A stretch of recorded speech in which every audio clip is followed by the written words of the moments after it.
অল্প সময়ের মধ্যে যদি একটু অন্যরকম ব্রেকফাস্ট বানাতে চাচ্ছেন তাহলে আজকের রেসিপিটা চোখ বন্ধ করে বানাতে পারেন। বানানো খুবই সহজ আর খেতে তো ভীষণ মজা। আসসালামু আলাইকুম বন্ধুরা, কিচেন বাঙালিয়ানা চ্যানেলে আপনাদের সবাইকে স্বাগত জানাই। তো রেসিপিটা বানানোর জন্য সবার প্রথমে আমি 1 কাপ পরিমাণ ময়দা নিয়ে নিচ্ছি। আপনারা চাইলে কিন্তু আটা দিয়েও নাস্তাগুলো বানাতে পারেন।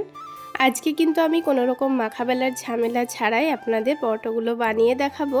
তো এই ময়দার একটা ব্যাটার তৈরি করে নিতে হবে। তো তার জন্য ময়দার মধ্যে লবণ আর চিনি দিয়েছি আর পরিমাণ মতো পানি দিয়ে ব্যাটারটা তৈরি করে নেব। পানিটা কিন্তু একেবারে দিয়ে ফেলা যাবে না, বারে বারে অল্প অল্প করে দিয়ে ব্যাটারটা তৈরি করে নিতে হবে। আমি এখানে কিন্তু হ্যান্ড উইক্সের সাহায্যে ব্যাটারটা তৈরি করে নিচ্ছি। আপনারা চাইলে হাত দিয়েও বানিয়ে নিতে পারেন। তো দেখুন আমি কিন্তু খুব সুন্দর করে ব্যাটারটা তৈরি করে নিয়েছি। একটুও কিন্তু এই ব্যাটারের মধ্যে দলা দলা ভাব নেই। আর ব্যাটারের ঘনত্বটাও দেখুন খুব বেশি পাতলাও হয়নি আবার অনেকটা ঘনও হয়নি। ঠিক এইভাবে ব্যাটারটা তৈরি করে নিতে হবে।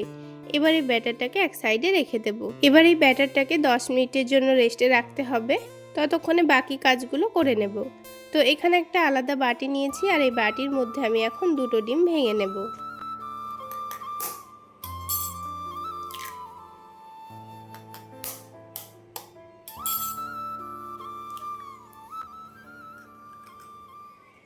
এবার এর মধ্যে দিয়ে দিচ্ছি অল্প একটু কুচনো পেঁয়াজ, তার সাথে দিয়ে দেব কাঁচামরিচ কুচি আর সবশেষে দিয়ে দিচ্ছি ধনেপাতা কুচি। এবার এর মধ্যে দিয়ে দিতে হবে শুধুমাত্র স্বাদ মতো লবণ আর একটু চাট মশলা দিয়ে সব কিছু ভালো করে ফেটিয়ে নিতে হবে।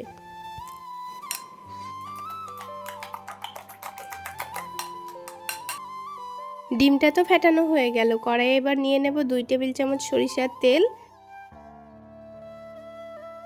তেলটাকে ভালো করে গরম করে নিতে হবে। তারপরে বেশ খানিকটা পেঁয়াজ কুচি দিয়ে দিচ্ছি।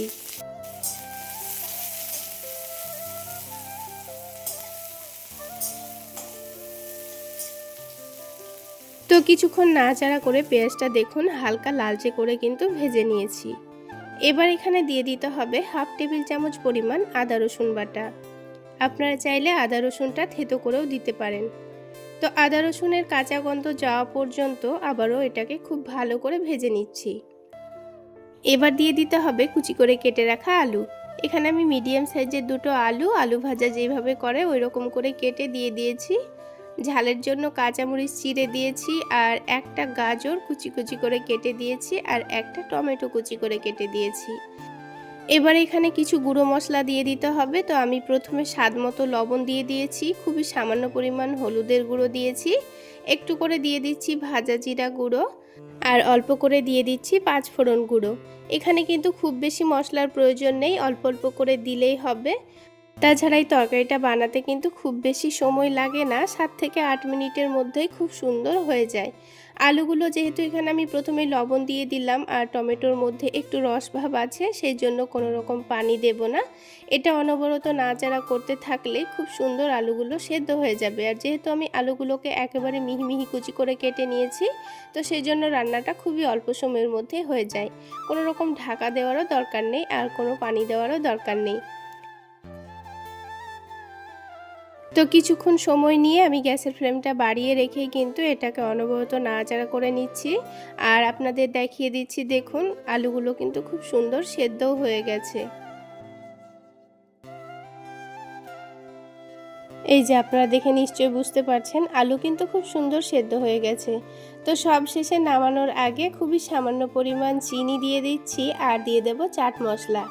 খুবই সুন্দর টেস্ট আসে, অবশ্যই একবার হলো এইভাবে বানিয়ে খেয়ে দেখবেন। চিনিটা অবশ্যই দেওয়ার চেষ্টা করবেন সব শেষে, আর একটু করে চাট মশলা, খেতে অসম্ভব টেস্টি হয়। তো চিনি আর চাট মশলা দিয়ে কিছুক্ষণ নাড়াচাড়া করে নিয়েছি। তো দেখুন এটাকে কিন্তু আমি অনেকটা ভাজা ভাজা করে নিয়েছি।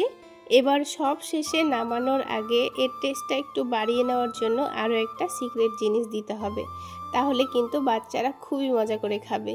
তো এখানে একটা স্লাইস চিজ দিয়ে দিচ্ছি।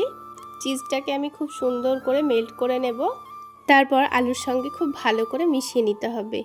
এইভাবে একটু করে স্লাইস চিজ দিয়ে দিলে দেখবেন বাচ্চারা কিন্তু খুবই মজা করে খাবে, একেবারে টিফিন বক্স খালি করে নিয়ে চলে আসবে। তো দেখুন খুব সুন্দর আঠালো হয়ে গেছে যেহেতু আমি চিজ দিয়েছি। এবার এটাকে আমি নামিয়ে রাখবো। নামিয়ে যখন এটা ঠান্ডা হয়ে যাবে তখন এটা আমি পুর হিসেবে ব্যবহার করব। তো চলুন এবার আমি আপনাদের নাস্তাগুলো বানিয়ে দেখাই। তার জন্য এখানে একটা প্যান নিয়ে নিয়েছি আর কয়েক ফোঁটা তেল দিয়ে দিচ্ছি। তেলটাকে প্যানের চারিদিকে খুব ভালো করে মাখিয়ে নিতে হবে। আর এই নাস্তাগুলো বানাতে কিন্তু খুব বেশি তেলের প্রয়োজন হয় না, খুবই সামান্য তেলে বানিয়ে দিতে পারেন। আপনারা চাইলে বাচ্চাদের কিন্তু আটা দিয়েও নাস্তাগুলো বানিয়ে দিতে পারেন। তো দেখুন 2-3 চামচ আমি ব্যাটার দিয়ে দিচ্ছি, দিয়ে রুটির মতো করে শেপ দিয়ে নেব। আর গ্যাসের ফ্লেমটা কিন্তু অবশ্যই মিডিয়াম টু লোতেই রাখবেন, তা না হলে কিন্তু এই নাস্তার শেপটা খুব বেশি ভালো আসবে না। এবার ওপরের দিকটা হয়ে আসলে উল্টে দিতে হবে। দেখুন একদিকটা কিন্তু হালকা লালচে ভাজা হয়ে গেছে। এবারে রুটির ওপরটায় যে ডিমের ব্যাটারটা আমি তৈরি করে রেখেছিলাম সেটা খুব ভালো করে মাখিয়ে নেব।